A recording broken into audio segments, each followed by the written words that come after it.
আর এটি অসম্ভব কিছু নয়, এটি অকল্পনীয় অবাস্তব কিছু নয়। আল্লাহ সুবহানাহু ওয়া তাআলা চাইলে তারা যেই গেরুয়া পতাকা চট্টগ্রামে বাংলাদেশের পতাকার উপর উড়িয়েছে, তার বিপরীতে আল্লাহ চাইলে ওই চট্টগ্রাম থেকেই ইসলামের পতাকা দিল্লি থেকে স্থাপিত হবে। এটা আল্লাহর ইচ্ছা, কিন্তু নিয়ত রাখতে হবে, কল্পনা রাখতে হবে, ভিশনারি লিডার হতে হবে। শুধু আমি আমার বাংলাদেশকে বাঁচাবো না, ভারতে থাকা মুসলমানদের উপরও আমাদের হক আছে, তারাও তাদের উপরও আমাদের নিকটে তাদের হক আছে যে আমরা তাদের জন্য কিছু করব। এবং এই স্ট্র্যাটেজি শুধু মুসলমানদের ব্যক্তিগত স্ট্র্যাটেজি হলে হবে না, রাষ্ট্রের স্ট্র্যাটেজি হতে হবে। ভারত যেমন বাংলাদেশ রাষ্ট্রকে বলতেছে তোমার এখানে সংখ্যালঘু নির্যাতন হচ্ছে, বাংলাদেশ রাষ্ট্রকে বলতে হবে আমার এখানে নয়, তোমার ওখানে সংখ্যালঘু নির্যাতন হচ্ছে। এটি রাষ্ট্রের পলিসি হতে হবে, তাহলে বাংলাদেশ তার স্বাধীনতা রক্ষা করতে পারবে। আর আপনাদের নিয়তে থাকতে হবে, আপনাদের পরবর্তী বংশধরদের নিয়তে থাকতে হবে ভিশনারি লিডার, যে আমি শুধু বাংলাদেশ বা বাংলাদেশের মুসলমানদের বাঁচাবো না, বরং ভারতের অত্যাচারিত মাজলুম মুসলমানদেরও বাঁচাবো। তাহলে আল্লাহ সুবহানাহু ওয়া তাআলা চাইলে এই ইচ্ছা, এই আশা একদিন সফল হবে। 1947-এ যখন ভারত ভাগ হয়, পূর্ব পাকিস্তান এবং পশ্চিম পাকিস্তান তৈরি হয়, 1947-এ 190 বছরের ব্রিটিশ বিরোধী জেহাদের ফলে তখন অসংখ্য মুসলমান ভারত থেকে হিজরত করে পাকিস্তানে আশ্রয় নেয়। আপনাদের রংপুরের সৈয়দপুরের বিহারিরা মুহাজির, বিহার থেকে হিজরত করে বাংলাদেশে এসেছে মুসলমানদের একটা আলাদা ভূখণ্ড মনে করে। আর এই মুহাজিরদের সংখ্যা সবচেয়ে বেশি ছিল পশ্চিম পাকিস্তানে। পাঞ্জাব থেকে, উত্তরপ্রদেশ থেকে, দিল্লি থেকে লক্ষ লক্ষ মুসলমান হিজরত করেছে। তো হিজরত করার পর আপনারা পাকিস্তান স্বাধীন দেশ পেয়েছেন, বাংলাদেশ স্বাধীন দেশ পেয়েছেন, আর কয়েক কোটি মুসলমান ভারতে থেকে গেছে। আপনি যদি মনে করেন যে আমার বাংলাদেশে আমি স্বাধীন আছি, এটি আমার জন্য যথেষ্ট, পাকিস্তানের মুসলমানেরা যদি মনে করে আমি পাকিস্তানে স্বাধীন আছি, এটি আমার জন্য যথেষ্ট, তাহলে এর চেয়ে বড় মুনাফিকি পৃথিবীতে আর হবে না। আপনারা যে আপনাদের ভাইদেরকে ভারতে ছেড়ে এসেছেন, তাদেরকে মুক্ত করতে হবে না? ভারত যে বলতেছে বাংলাদেশে সংখ্যালঘু নির্যাতন হচ্ছে, আসলে সংখ্যালঘু নির্যাতন কোথায় হচ্ছে? ভারতে হচ্ছে। ভারতে মুসলমানদের উপর সংখ্যালঘু নির্যাতন হচ্ছে। মসজিদের মধ্যে 4 জন মুসলমানকে গুলি করে হত্যা করা হয়েছে। অসংখ্য মসজিদকে দাবি করা হচ্ছে এখানে আগে মন্দির ছিল, আর সেই মসজিদকে জোরপূর্বক দখল করা হচ্ছে। তাহলে আপনার চিন্তা পাল্টিয়ে দিতে হবে, আপনাদের সন্তানদের চিন্তা, নিয়ত পাল্টিয়ে দিতে হবে। নিয়ত পরিবর্তন হবে, ভিশনারি লিডার হবে, নেতৃত্ব দেওয়া শিখবে। যদি আপনার সন্তানেরা, বাংলাদেশের ছাত্ররা যদি মনে করে শুধু বাংলাদেশকে বাঁচাবো, তাহলে আমও যাবে, ছালাও যাবে, বাংলাদেশও বাঁচবে না, কিছুই বাঁচবে না। আর যদি বাংলাদেশের মানুষেরা মনে করে যে বাংলাদেশ তো বাঁচাবো, ভারতে অত্যাচারিত মাজলুম মুসলমানদেরকেও বাঁচাবো ইনশাআল্লাহ, তাহলে আপনি ভিশনারি লিডার হয়ে গেলেন, আপনি নেতা হয়ে গেলেন। আপনার লক্ষ্য দূরদৃষ্টি সম্পন্ন। যেই দিন আপনার লক্ষ্য এরকম হয়ে যাবে, আপনার বাংলাদেশও বাঁচবে, ভারতের মুসলমানেরাও বাঁচবে। মুসলমানের শত্রুতার কারণে যতটা না দেয়, তার চেয়ে বেশি দেয় এই মনে করে যে এরা হচ্ছে অসহায়, এদের থাকার জায়গা নাই, এদের দেখার কেউ নাই। আর এই অসহায়ত্বটা তৈরি করেছে ইহুদিরা। হলোকাস্ট, হিটলার হলোকাস্টে ইহুদিদেরকে হত্যা করেছিল। ওই এক ঘটনা বিক্রি করে এখন পর্যন্ত ইহুদিরা চলতেছে যে আমাদের পৃথিবীতে থাকার জায়গা নাই, আমরা কই যাব, আমাদের একটা দেশ দরকার, আমাদের মেরে ফেলে দিল, হিটলার আমাদের ধ্বংস করে দিল, dot dot dot dot dot, অসংখ্য কিছু। ঠিক ওই থিওরিটা ইসকন কপি করেছে, যে বাংলাদেশে দেখাতে হবে যেন হিন্দুরা ধ্বংস হয়ে গেল। বাংলাদেশে হিন্দুদেরকে ওপেন গণহত্যা চলতেছে, নাউজুবিল্লাহ, ডাহা মিথ্যা কথা। কিন্তু এটা তারা দেখাতে সক্ষম হচ্ছে ভারতের মিডিয়া ওপেন করলে। এমনকি আমেরিকার প্রেসিডেন্ট ডোনাল্ড ট্রাম্প পর্যন্ত মনে করতেছে যে এখানে হিন্দুদের কোনো অবস্থা নাই, কোনো থাকার জায়গা নাই, দেখার কেউ নাই। এটি হচ্ছে ইহুদিদের থেকে কপি। তো ইহুদিরা হিটলারের হত্যাকে বিক্রি করে ইসরায়েল তৈরি করে নিয়েছে ফিলিস্তিনের মধ্যে। ইসকনের টার্গেট কি? ইসকন চায় বাংলাদেশের হিন্দুদেরকে নির্যাতিত দেখিয়ে এই বাংলাদেশকে অখণ্ড ভারতের অন্তর্ভুক্ত করতে, যেন হিন্দুদের নিরাপত্তা দেওয়ার জন্য বাংলাদেশকে অখণ্ড ভারতের অন্তর্ভুক্ত করা হয়। এটা আপনার কাছে খুব দিবা স্বপ্ন মনে হলেও এটি যে কোনো মুহূর্তে হয়ে যেতে পারে, অস্বাভাবিক কিছু নয়, যে কোনো মুহূর্তে হয়ে যেতে পারে।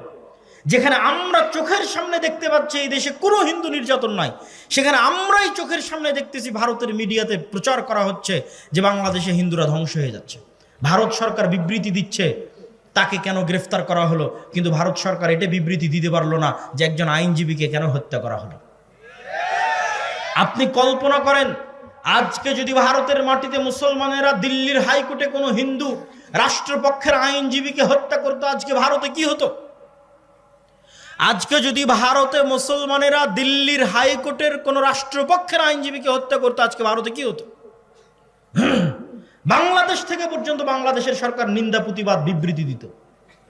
আর অন্যান্য মুসলমানদের সংগঠন তো আছে, তারা তো বিবৃতি দেওয়ার জন্য আরো এক ধাপ রেডি আছে যে হ্যাঁ আমরা নিন্দা বিবৃতি দিব। কিন্তু আজ বাংলাদেশের রাষ্ট্রপক্ষের আইনজীবী হত্যা করা হলো, কিন্তু মুসলমানের লাশ কত সস্তা, কত সহজ আপনার চোখের সামনে ঘটতেছে, আমার চোখের সামনে ঘটতেছে যে মুসলমানের লাশ কত সস্তা, কত সহজ, যে একজন মানুষ মারা গেল, অন্যায়ভাবে হত্যা করা হলো, সেটি নিয়ে কোনো বিবৃতি নাই, কিন্তু কেন একজনকে গ্রেফতার করা হলো সেটি নিয়ে বিবৃতি আছে।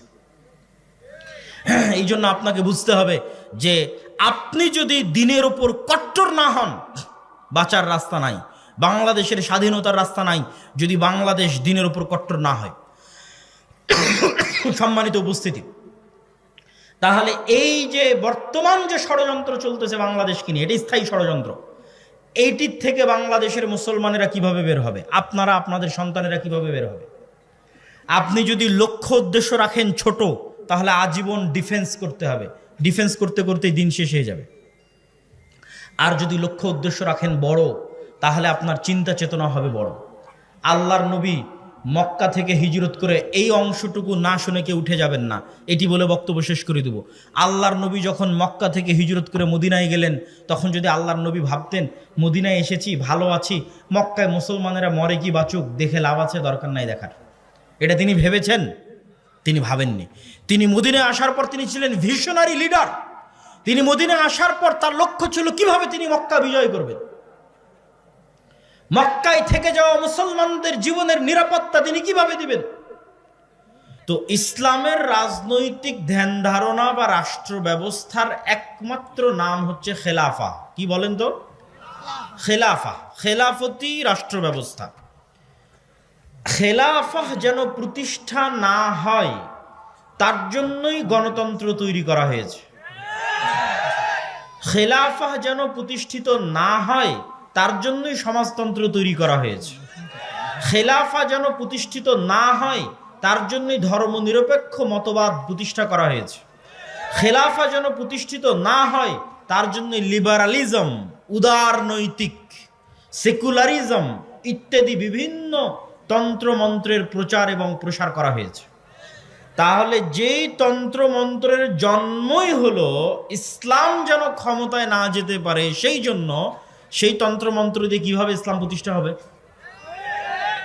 সেটিকে তো তৈরি করা হয়েছে যেন ইসলাম ক্ষমতায় না যেতে পারে। তো তাহলে বলবেন যে আপনারা বক্তব্য দিতে আসলেই এগুলোর বিরোধিতা করেন, তাহলে ইসলাম ক্ষমতায় যাবে কিভাবে? আর এগুলো কেন ভ্রান্ত সেটি আমরা বুঝবো কিভাবে? সম্মানিত উপস্থিতি, আজকের যারা ক্ষমতায় আছে তারা কি গণতান্ত্রিক পদ্ধতিতে নির্বাচিত হয়েছে? একটু কথা বলতে হবে। গণতান্ত্রিক পদ্ধতিতে নির্বাচিত হয়েছে? হয়নি। আজকের ক্ষমতায় আসার জন্য, এই পট পরিবর্তনের জন্য সাধারণ ছাত্র জনতা, গ্রাম থেকে উঠে আসা সাধারণ ধর্মপ্রাণ মুসলমান, তাদের কুরবানি, তাদের জীবন সবচেয়ে বেশি গেছে। যেমন আপনাদের রংপুর বিভাগের আবু সাইদ, তাদের মধ্যে ন্যূনতম দিনের জ্ঞান আছে বলেই রংপুর বিভাগের আবু সাইদের বাবা বলেছে যেন আমার ছেলের কোনো ভাস্কর্য তৈরি না হয়, মূর্তি তৈরি না হয়। এবং আবু সাইদের ফেসবুক পোস্টে গেলে দেখবেন বহু বক্তব্য শায়েখ আব্দুর রাজ্জাক বিন ইউসুফের শেয়ার দেওয়া আছে, এখনো গিয়ে চেক করতে পারেন। এবং আমি আমাদের মাসিক আল ইতেসামের সম্পাদকীয়তেও তুলে ধরেছি নভেম্বর মাসের। তো এই যে হাজার হাজার ছাত্র জনতা, ধর্মপ্রাণ মানুষ জীবন দিল, কিন্তু বর্তমান রাষ্ট্র ক্ষমতায় তাদের কোনো ক্ষমতা দেখতে পান নাই। তাহলে বর্তমান রাষ্ট্র ক্ষমতা কাদের কাছে আছে? এনজিও আলাদের কাছে আছে। এই জন্য কেউ কেউ এই সরকারকে একত্রিত করে নাম দিয়েছে এনজিও গ্রাম সরকার, মানে ব্রাক এনজিও আর গ্রামীণ ব্যাংক, তো এনজিও গ্রাম সরকার। আমি এই সরকারের সমালোচনা করছি না, আপনাকে বুঝাচ্ছি, আপনাকে বুঝতে হবে যে 2000 সাধারণ ছাত্র জনতা প্রাণ দিল, কিন্তু ক্ষমতায় তাদের সিদ্ধান্ত গ্রহণের কোনো জায়গা নাই। ছাত্ররা দাবি করলো আমরা রাষ্ট্রপতি চাই না, একবার ছাত্ররা দাবি করলো আমরা ইসকন নিষিদ্ধ চাই, একবার দাবি করলো অমুককে উপদেষ্টা চাই না, কেমনে উপদেষ্টা হয়ে গেছে জানি না, কোনো কথার ভ্যালু নাই। মানে এখন যারা ছাত্রদের দায়িত্ব পালন করতেছে তাদের কথার কোনো গুরুত্ব নাই, মানে রাষ্ট্রে তাদের স্টেক নাই। তাহলে রাষ্ট্রে স্টেক আছে কাদের, ক্ষমতা কাদের? শক্তিশালী প্রতিষ্ঠান যাদের ছিল। এটা দুনিয়ার অটোমেটিক নিয়ম। যখন ফ্যাসিজম বিদায় নিয়েছে, একটা সরকার চলে গেছে, তখন ওই দেশে যেই প্রতিষ্ঠানগুলো সবচেয়ে শক্তিশালী, ক্ষমতা অটোমেটিক তাদের হাতে চলে যায়। আপনি চাইলেও যাবে, না চাইলেও যাবে। যেমন বাংলাদেশের সবচেয়ে শক্তিশালী প্রতিষ্ঠান হচ্ছে সেনাবাহিনী। তো স্বৈরাচার বিদায়ের পর অটোমেটিক ক্ষমতা কার কাছে যাবে? সেনাবাহিনীর কাছে যাবে। তো এইরকম যাদের মিডিয়া সবচেয়ে শক্তিশালী, প্রথম আলো, ডেইলি স্টার, যারা অর্থনৈতিকভাবে যাদের প্রতিষ্ঠান সবচেয়ে শক্তিশালী, ব্রাক, 12,000 কোটি টাকা বাৎসরিক আয় ব্যয় ব্রাকের। হ্যাঁ, আপনাদের বাংলাদেশের সব মাদ্রাসা মিলে 12,000 কোটি টাকা হবে কিনা আল্লাহ ভালো জানে, বাৎসরিক আয় ব্যয়। তাহলে যে শক্তিশালী প্রতিষ্ঠান যারা থাকে, অটোমেটিক তাদের কাছে ক্ষমতা চলে যায়। তো মুসলমানদের শক্তিশালী প্রতিষ্ঠান নাই, মুসলমানদের প্রতিনিধিত্ব করবে এরকম শক্তিশালী কোনো মিডিয়া নাই, মুসলমানদের প্রতিনিধিত্ব করবে এরকম শক্তিশালী কোনো অর্থনৈতিক প্রতিষ্ঠান নাই, মুসলমানদের প্রতিনিধিত্ব করবে এরকম শক্তিশালী কোনো জাতীয় প্রতিষ্ঠান নাই, যারা মুসলমানদের প্রতিনিধিত্ব করবে জাতীয় পর্যায়ে, মেইন স্ট্রিমে নাই। মুসলমানেরা হচ্ছে হুজুগে বাঙালি। আপনি যদি বলেন আমি 5 বছরের জন্য ভোটে যাওয়ার জন্য চেষ্টা করব, তো আপনি 5 বছরের এখনই ক্ষমতায় যাওয়ার জন্য চেষ্টা করবেন, কালকে আপনি ক্ষমতায় থাকবেন না, কালকে আপনিও ক্ষমতা থেকে বিদায় নেবেন। কিন্তু যদি আপনি বলেন যে না, আমি শক্তিশালী প্রতিষ্ঠান তৈরি করব আগামী 50 বছরকে সামনে রেখে, আগামী 100 বছরকে সামনে রেখে, তো এরকম হাজারো শাসক আসবে যাবে, কিন্তু আপনার শক্তিশালী প্রতিষ্ঠানের কারণে ক্ষমতায় আপনার স্টেক চিরস্থায়ী হবে। এই জন্য মুসলমানদের শক্তিশালী প্রতিষ্ঠান তৈরি করার দিকে মনোযোগ দিতে হবে। আপনি আজকে আমেরিকার ক্ষমতায় ডোনাল্ড ট্রাম্প আসুক আর জো বাইডেন আসুক, ক্ষমতা মূলত ইহুদিদের হাতে। কেন ইহুদিদের হাতে? জো বাইডেনও ক্ষমতায় আসতে চাইলে ইহুদি মিডিয়া ব্যবহার করতে হবে, ডোনাল্ড ট্রাম্পও ক্ষমতায় আসতে চাইলে ইহুদি মিডিয়া ব্যবহার করতে হবে। বাইডেন ক্ষমতায় আসতে চাইলেও টাকা ইহুদি ব্যাংকের কাছ থেকে, কোম্পানির কাছ থেকে নিতে হবে। ট্রাম্প ক্ষমতায় আসতে চাইলেও টাকা ইহুদি কোম্পানি, ইহুদি ব্যাংকের কাছ থেকে নিতে হবে। ফলত ক্ষমতায় কে আসলো সেটি ধর্তব্য নয়। ভোটে না দাঁড়িয়েও, নির্বাচন না করেও, শুধু শক্তিশালী প্রতিষ্ঠান থাকার কারণে আমেরিকার একচ্ছত্র ক্ষমতার মালিক হচ্ছে ইহুদিরা। তাদের সংসদে কোনো প্রতিনিধিত্ব না থাকার পরেও তারা শক্তিশালী, তারা পাওয়ারফুল। সম্মানিত উপস্থিতি, তাহলে মুসলমানদের করণীয় কি কি হতে পারে? আপনি এই মাসের নভেম্বর মাসের মাসিকালে ইতিসাম যদি পড়েন, তাহলে হেডিং দেওয়া আছে ইসলামের সামগ্রিক বিজয় যেভাবে সম্ভব। মানে ইসলাম সামগ্রিকভাবে বিজয়ী হবে কিভাবে। ইসলাম কিন্তু শুধু মসজিদের ধর্ম নয়, ইসলাম শুধু ব্যক্তি জীবন, বিয়ে শাদীর হুকুম আহকামের ধর্ম নয়, বাপ মরে গেলে সম্পত্তির বন্টন হবে এই ধর্ম নয়। ইসলামের সকল দৃষ্টিভঙ্গি আছে, ঠিক ইসলামের রাজনৈতিক দৃষ্টিভঙ্গি আছে, যার নাম খেলাফা। খেলাফার সবচেয়ে বড় মূলনীতি হচ্ছে সত্যবাদিতা, ন্যায়পরায়ণতা। কি বললাম বলেন তো? সত্যবাদিতা এবং ন্যায়পরায়ণতা, এই দুটো ইসলামী রাষ্ট্র ব্যবস্থার সবচেয়ে বড় মূলনীতি। মুসলমানেরা কখনোই আল্লাহর দয়ায় রাষ্ট্র ক্ষমতায় যেতে পারবে না যতক্ষণ না মুসলমানেরা নিজেরা সত্যবাদী না হয়, মুসলমানেরা নিজেরা ন্যায়পরায়ণ না হয়। আপনি সত্যবাদী, ন্যায়পরায়ণ না হয়ে জান্নাতে যেতেও পারেন। কিভাবে? মিথ্যা বললেন বলে আল্লাহর কাছে ক্ষমা চাইলেন, আল্লাহ যদি ক্ষমা করে দেয়। অন্যের হক নষ্ট করলেন, করে তার কাছেই ক্ষমা চাইলেন, ভাই তোমার হক নষ্ট করেছি, মাফ করে দাও, সে যদি ক্ষমা করে দেয়, তো আপনি জান্নাতে যেতে পারবেন। কিন্তু মিথ্যা বলে, অন্যায় করে মুসলমান আল্লাহর দয়ায় রাষ্ট্র ক্ষমতায় যেতে পারবে না। কেন পারবে না আল্লাহর দয়ায় মুসলমান রাষ্ট্র ক্ষমতায় যেতে? এই পুরো পৃথিবীর একচ্ছত্র ক্ষমতার মালিককে। কুলিল্লাহুম্মা মালিকাল মুলকি তুতিল মুলকা মান তাশা ওয়া তানজিউল মুলকা মিম্মান তাশা। আল্লাহ এই পৃথিবীর একচ্ছত্র ক্ষমতার মালিক, যাকে ইচ্ছা তাকে রাজত্ব দেন, যাকে ইচ্ছা তার কাছ থেকে রাজত্ব ছিনিয়ে নেন। ছিনিয়ে নেওয়া মানে লোহাকে চট বা ছালার মধ্যে ঢুকানোর পর লোহাকে টান দিলে যেমন চট ছালার ছাল বাকলা উঠে আসে, এটার নাম ছিনিয়ে নেওয়া। আল্লাহ এভাবে রাষ্ট্র ক্ষমতা ছিনিয়ে নেয়। চিরস্থায়ী রাষ্ট্র ক্ষমতার মালিক আল্লাহ, বাকি সবাই ক্ষণস্থায়ী। তো আল্লাহ পৃথিবী চালায় কি দিয়ে? আল্লাহর সবচেয়ে বড় গুণ হচ্ছে ইন্নী হারামতু যুলমা আলাইয়া, আমি অত্যাচারকে আমার উপর হারাম করেছি। অথচ আমি আজিজ মানে মহাপরাক্রমশালী, যা ইচ্ছা তাই করতে পারি, যা ইচ্ছা, কেউ জিজ্ঞেস করার নাই, এখনই যা ইচ্ছা তাই করতে পারবে। করে না কেন? আজিজুন হাকিম, ক্ষমতা থাকার পরেও তিনি প্রজ্ঞাময়, এই জন্য ন্যায় বিচার করেন। প্রত্যেকটা বান্দা, পশু পাখি, কীট পতঙ্গ, পঙ্গপাল, সবার সাথে আল্লাহ কি করেন? ন্যায় বিচার করেন। আর এই পুরো পৃথিবী তিনি নিষ্ঠার সাথে, সঠিক মানদণ্ডের সাথে, সূর্যকে কখন উঠতে হবে, চন্দ্রকে কখন ডুবতে হবে, রাত কখন হতে হবে, দিন কখন হতে হবে, বৃষ্টি কখন হতে হবে, কে কখন মারা যাবে, কার কখন জন্ম হবে, প্রত্যেকটা বিষয় পুঙ্খানুপুঙ্খ রূপে সাজানো আছে এক নিখুঁত মানদণ্ডে, ন্যায় বিচারে, ন্যায় নিষ্ঠার সাথে, সত্যবাদিতার সাথে আল্লাহ পৃথিবী চালান।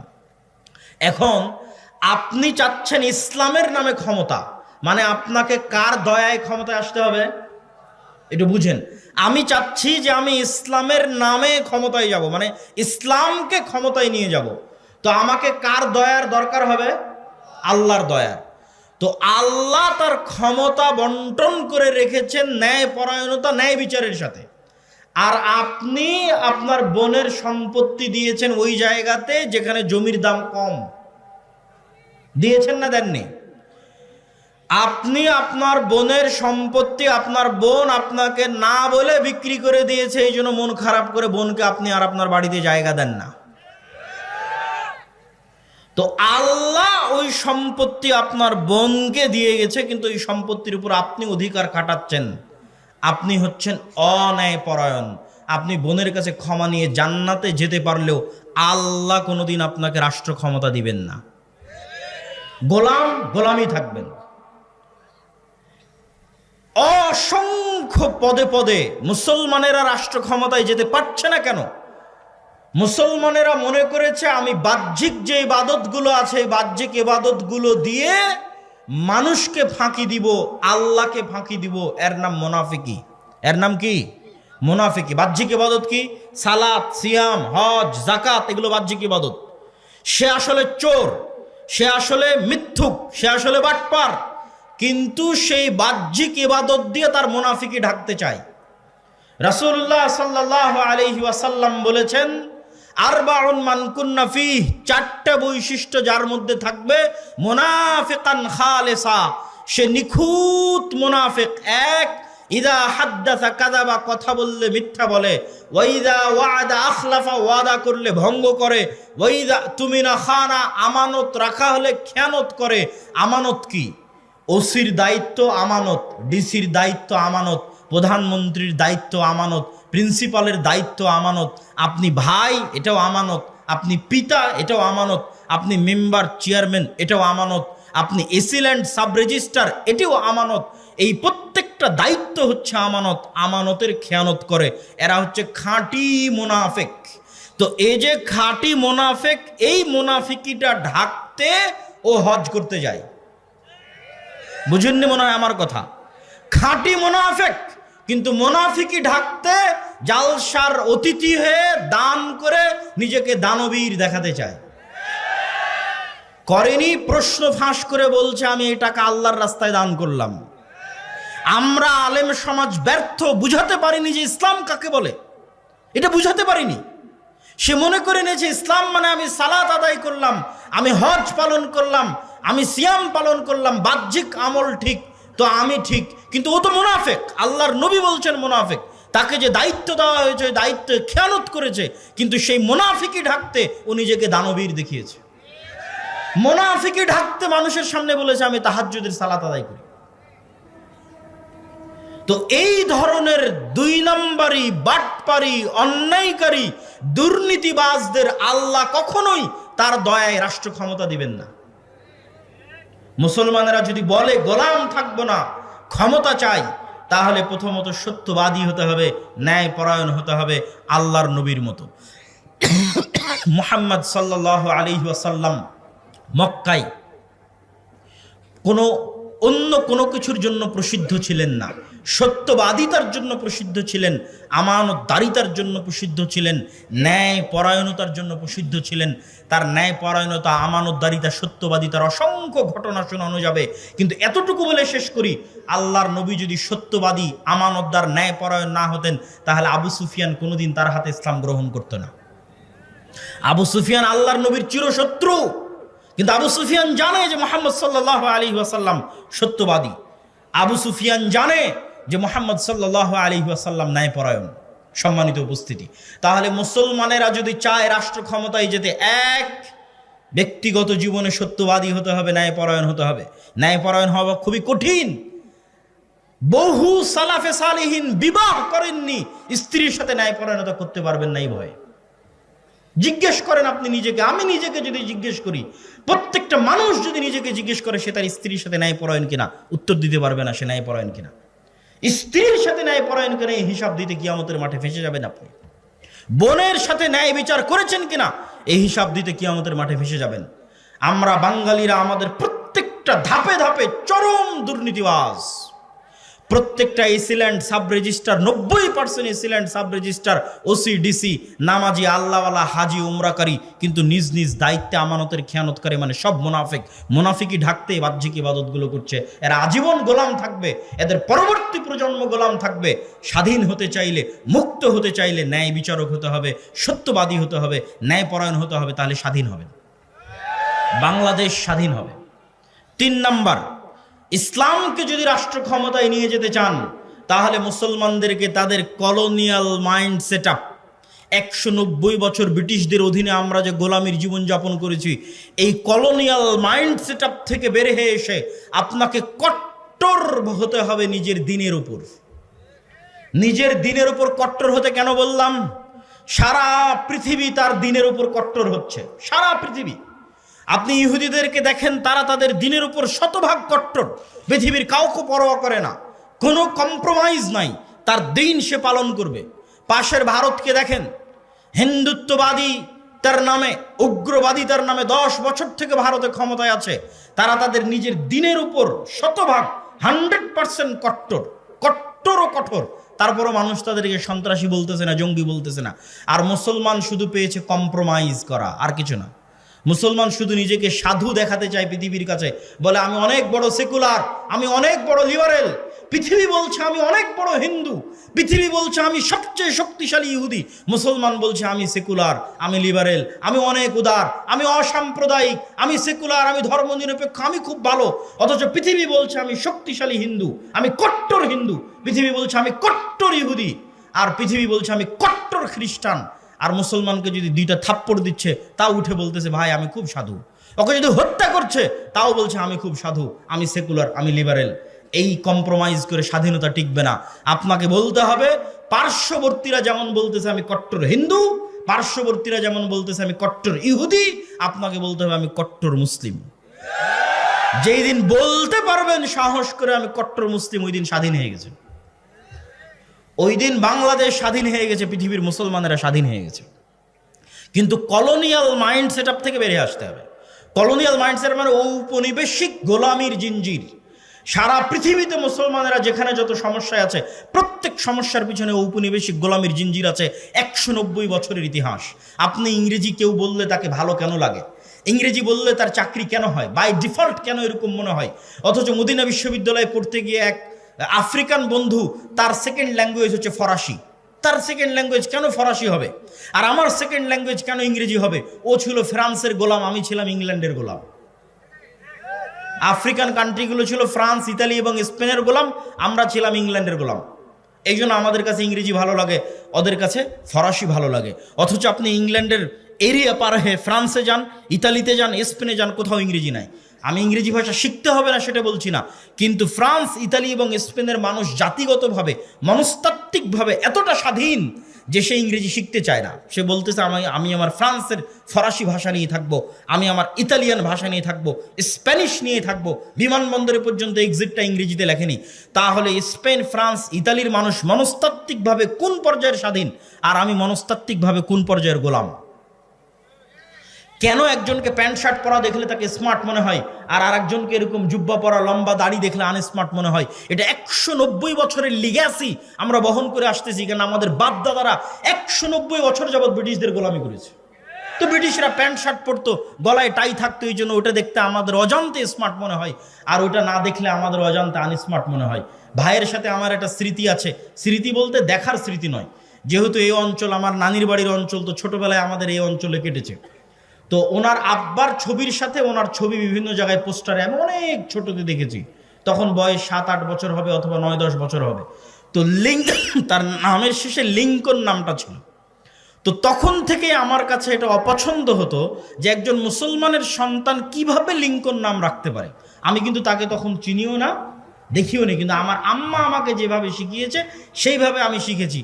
তো ওই স্মৃতিটা আমার মনে আছে যে তার নাম আমি পোস্টারে পড়েছি, তার ছবি আমি পোস্টারে দেখেছি, এবং এই নাম আমি তখন থেকে অপছন্দ করতাম যে মুসলমানের সন্তান কেন লিঙ্কন নাম রাখবে। কিন্তু কোনোদিন ভাবিনি যে এইভাবে ঘুরতে ঘুরতে একদিন তিনি পাশে এসে বসবেন, আর তিনিও দিনদার হিসেবে হয়তো হতে পারে আল্লাহর কাছে তিনি আমার চেয়ে বেশি প্রিয়। হতে পারে না? পারে না? হতে পারে। আল্লাহর কাছে কত মানুষ আছে দুনিয়াতে প্রসিদ্ধ কিন্তু আল্লাহর কাছে অপ্রসিদ্ধ, আর কত মানুষ আছে দুনিয়াতে অপ্রসিদ্ধ কিন্তু আল্লাহর কাছে এবং আসমানে প্রসিদ্ধ।